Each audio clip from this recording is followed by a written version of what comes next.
Greg Koukl has spent the first 8 chapters of his book telling us all about the Columbo tactic and how to use it and how to perfect it with all kinds of practical examples. And now that we're up to chapter 9, he's going to undo all that hard work by telling us how to defeat it.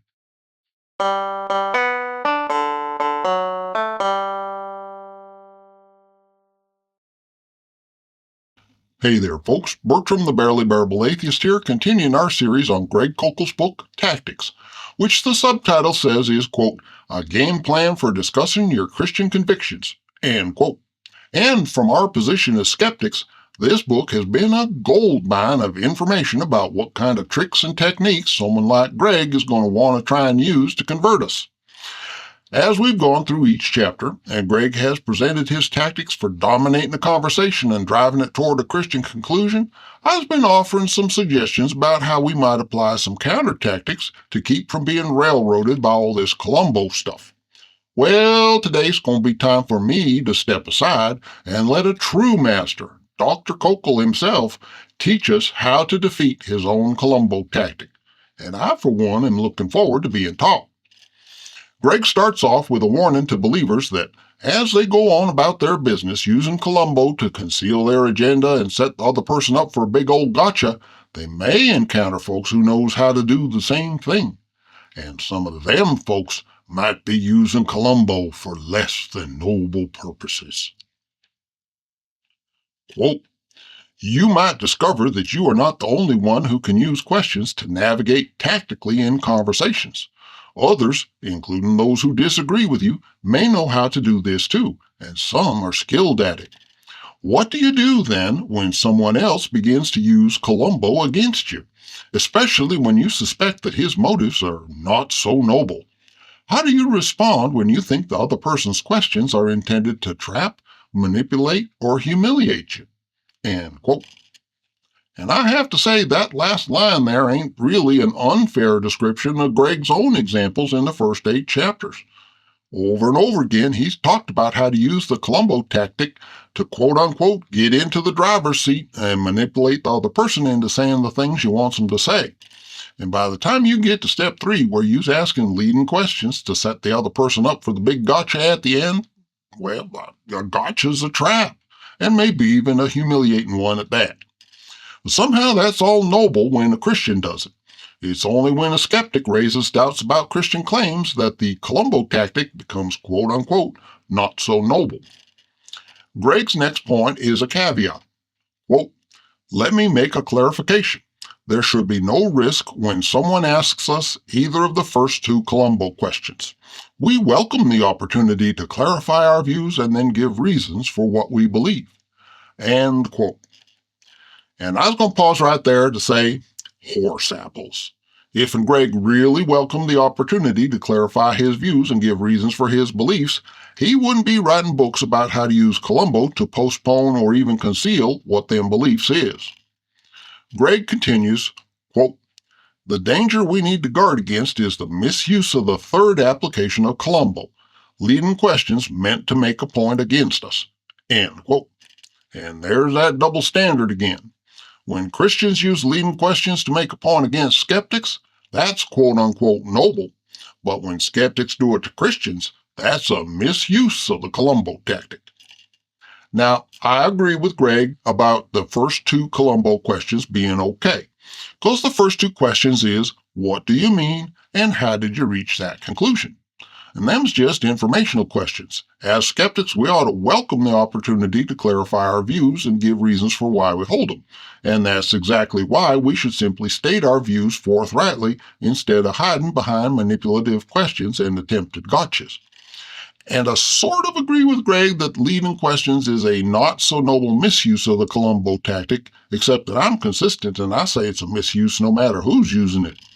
Trying to make a point by asking a gotcha question is both risky and unhelpful, and in my opinion is always a bad idea. You almost never make the point you intended, and it's far more likely that you'll either embarrass the other person and make them mad at you, or else the other person will give you an answer that you didn't expect. And that second one's a problem, because from the other person's perspective, you clearly was asking a question you didn't think they could answer. So the fact that they answered it means they just scored a point. And it don't even have to be a good answer neither, as long as it's good enough to satisfy the person giving it, which is a pretty low standard. So it's always better just to make your point in a forthright, declarative way without asking any questions that'll give the other person an opening to exploit. They can challenge what you say or they can ask you a question, but either way, they've given you an opportunity to clarify and reinforce your original point. And that's a lot more effective besides being friendlier and less confrontational. They can't fight back if you ain't attacking them, and that's going to leave them in a position where they're a lot more likely to actually think about what you said, which is far better than a lot of endless back and forth talking past each other. Anyways, let's get back to Greg and his counter tactic for defeating Columbo. And here again, Greg has some advice that's actually useful. Quote, "The key to protecting yourself from what may be a Columbo ambush is to remind yourself of an important principle I mentioned earlier. You are in complete control of your side of the conversation. You have no obligation to cooperate with anyone trying to set you up with leading questions. Simply refuse to answer them, but in a cordial way." End quote. And that's exactly right. Just because someone's asked you a question don't mean you're under any obligations to answer it on their terms or even at all. At any time, you can say, "Hold on, let's back up a minute," and then you can state your own perspective in a way that makes the leading question moot. Now, Greg gives us a generic example here of how to avoid answering the question, and it's vintage Koukl. His suggested response is, quote, "Before we go further, let me say something. My sense is that you want to explain your point by using questions. That confuses me a bit because I'm not sure how I should respond. I think I'd rather let you simply state your view directly, then let me chew on it for a moment and see what I think. Would that be all right with you?" End quote. See what I mean? Patronizing, verbose, and just dripping with insincere humility. Or in other words, vintage Koukl. Yeah, why not just, "Sorry, what's your point here? What you trying to say?" If you're going to ask them to state their view, just say so. You don't need all this ceremonial verbiage. Anyways, it's time for some specific examples, and the first one comes from a debate that Greg had with Deepak Chopra. Chopra's question was simple. Quote, "You're saying that people who don't believe just like you are going to hell?" End quote. And here's Greg's discussion of how to handle that question. Quote, "A simple yes would have been the correct answer, properly qualified, but would have sent a distorted message, as you'll see in a moment. Further, Chopra's words subtly suggested that I thought hell was the punishment people deserved for disagreeing with me." End quote. Ain't that something? Greg openly admits that he does indeed believe that folks will go to hell if they don't believe what he believes, at least as far as the gospel is concerned, which is what I assume he means by properly qualified. Obviously, Greg don't believe folks will go to hell for believing something different about which kind of pie is the tastiest. But with respect to Greg's religious beliefs, Chopra pretty much hit the nail on the head, and Greg just don't want to be held accountable. He accuses Chopra of trying to paint him with an ugly stereotype, even though folks like Chopra ain't the reason the stereotype exists. That stereotype exists because of folks like Greg, and Greg openly admits that it's accurate. He just hates being held accountable for it. Not surprisingly, Greg's response was to simply dodge the question by saying, quote, "Well, that's not the point I'm making here. I'm making a different point." End quote. He ain't admitting that Chopra is right, and he ain't claiming that Chopra is wrong. He's just dodging the question because a correct answer would make him look bad. And that's the tactic that Greg recommends as an example to other Christians. He don't recommend thinking about why it makes you look bad. He recommends dodging. Greg's next topic deals with street epistemology as advocated by philosopher Peter Boghossian. Quote, "His strategy is unique, though, since he has no interest in making the case in favor of atheism or against any particular religious claim. It's not necessary. If he can use questions simply to plant a seed of doubt about the legitimacy of your faith, then he's satisfied." End quote. And that's the beauty of having a skeptical, reality-based worldview. Reality doesn't depend on human persuasiveness the way faith does, so skeptics don't need to assume the burden of convincing folks the way that believers do.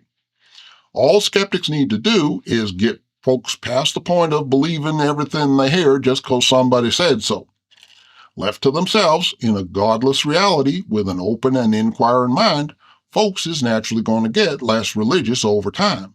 Reality on its own don't reinforce faith, and sooner or later faith just becomes irrelevant. And that's something that preachers worry about a lot. Greg, of course, can't be having with none of that. Oh, Bogosian street epistemologists are dangerous not because they're right, but because they're very clever and they're very nice. They are friendly and non-combative and ask lots and lots of questions challenging your faith, since they're convinced your beliefs have no basis in facts. End quote. Or in other words, they's quote-unquote dangerous because they are right. If in religious faith had basis in facts, open-ended questions would lead believers to those facts, and street epistemology would be edifying, not dangerous. And I think part of the reason Greg's panties is all in a bunch here is because he knows it. He would love to be in a position where he didn't have to use the Columbo tactic and could just use street epistemology to bring folks to Jesus. But street epistemology don't bring folks to Jesus, and Greg has to resort to using Columbo tactics to trap and manipulate and embarrass folks into becoming Christians. And that bugs him no end. To his credit, Greg catches Bogosian in what certainly seems like a legitimate fallacy on page 126 of his book, A Manual for Creating Atheists.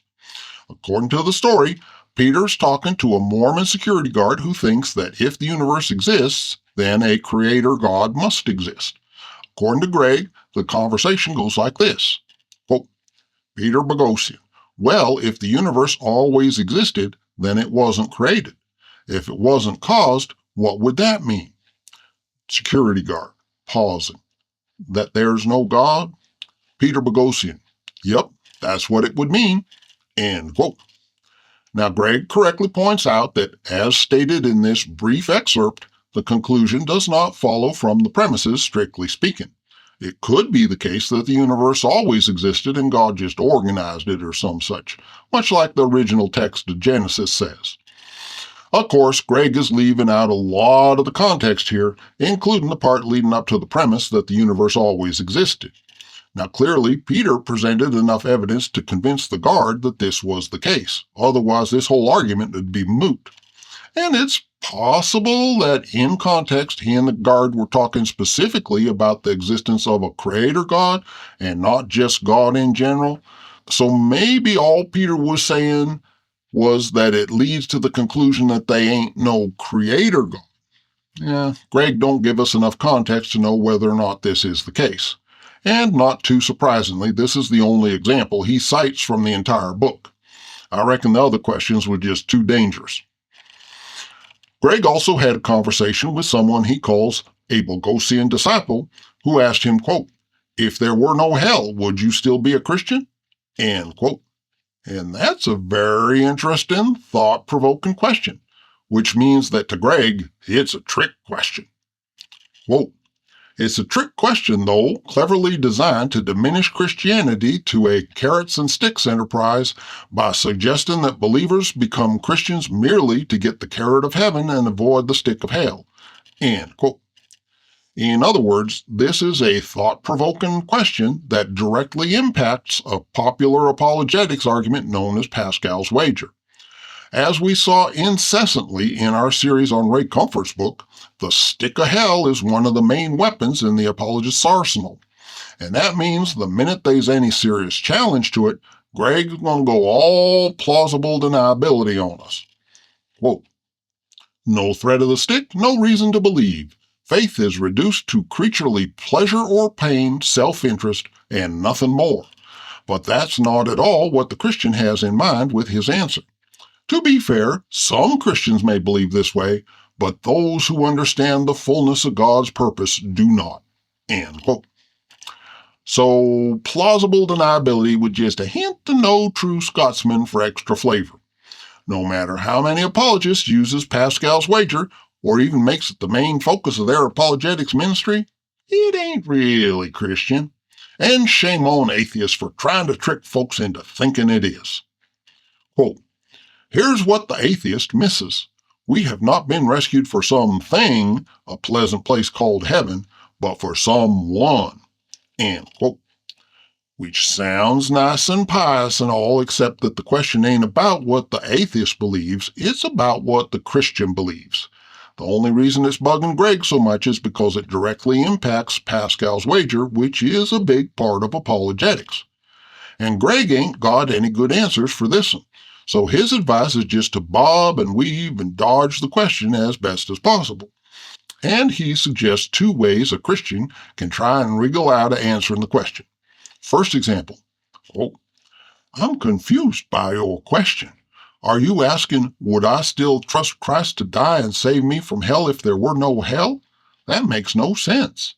Or are you asking, would I still want to be with Christ forever if there were no hell to avoid? What exactly is your point with this question? End quote.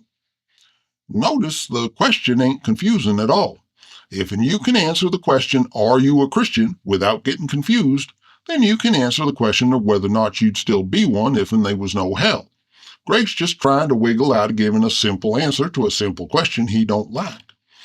And by the way, if it was me, I would follow up by saying, oh, don't tell me your answer. Think about it and tell yourself. Greg's second dodge is more openly evasive. Quote, that is an interesting question that's not occurred to me before, so I'm not going to give you a quick answer. I need to think about it a bit because a hasty answer may give you the wrong impression. What do you think is at stake here? End quote. And that's precisely the whole point of street epistemology, to get the believer to think. And as for what's at stake here, the answer is whatever the believer thinks is at stake. Greg goes on to list a bunch of examples of how to avoid answering questions, but I think you get the idea. It all goes back to Greg's primary strategy for dealing with his own Columbo tactic, just don't answer the other person's questions. But I think it's interesting that on his way to this conclusion, he's raised the issue of thought-provoking questions that encourage believers to dig into their own faith. And that suggests a strategy that skeptics can use to deal with believers who, like Greg, tend to avoid questions rather than answer them. And that strategy is this. Go ahead and let them dodge. In fact, encourage them not to answer right away. Instead of trying to pin them down, say, don't feel like you need to give me your answer right now. Go ahead and think about it. And then let me know later on if you won't. You ain't letting them off the hook. You're encouraging them to deconstruct their faith on their own time. And that's a good thing. Greg closes chapter 9 with a long, rambling story that he thinks is an instructive example of how to use the Columbo tactic on a waitress, but it's actually a textbook scenario for how not to behave in a restaurant. Again and again, he came back to her with questions designed to trap her, to manipulate her, and to humiliate her, but it was all okay because he was doing it for the glory of God. And that poor woman tried to stay polite and answer his questions, but it's clear that as an ordinary, everyday layperson, she was out of her league debating theology with a PhD-trained apologist. And he weren't cutting her no slack, neither. He was out to make an example of her, and that's just what he used her for in his book. It's downright sickening to read, and I ain't going to repeat it here. You're welcome. But that's it for Chapter 9 on how to defend yourself against the Columbo tactic. The bad parts speak for themselves, and the good parts probably going to be more useful for skeptics than for believers, especially if skeptics follow my advice and not asking gotcha questions. Informational questions is okay, and the more I think about it, the better I like the kind of questions that come out of street epistemology, because they's open-ended and designed to provoke more thought than pat answers. And that's a very good thing in my book. And I'm sure there's more that could be said, but that's going to wrap it up for me for today. Next time, we're going to open up Chapter 10, which has the rather tasteless title, quote, Suicide, Views That Self-Destruct, end quote. And it'll be interesting to see which views he thinks those is. Meanwhile, thanks for watching, and please be kind wherever possible.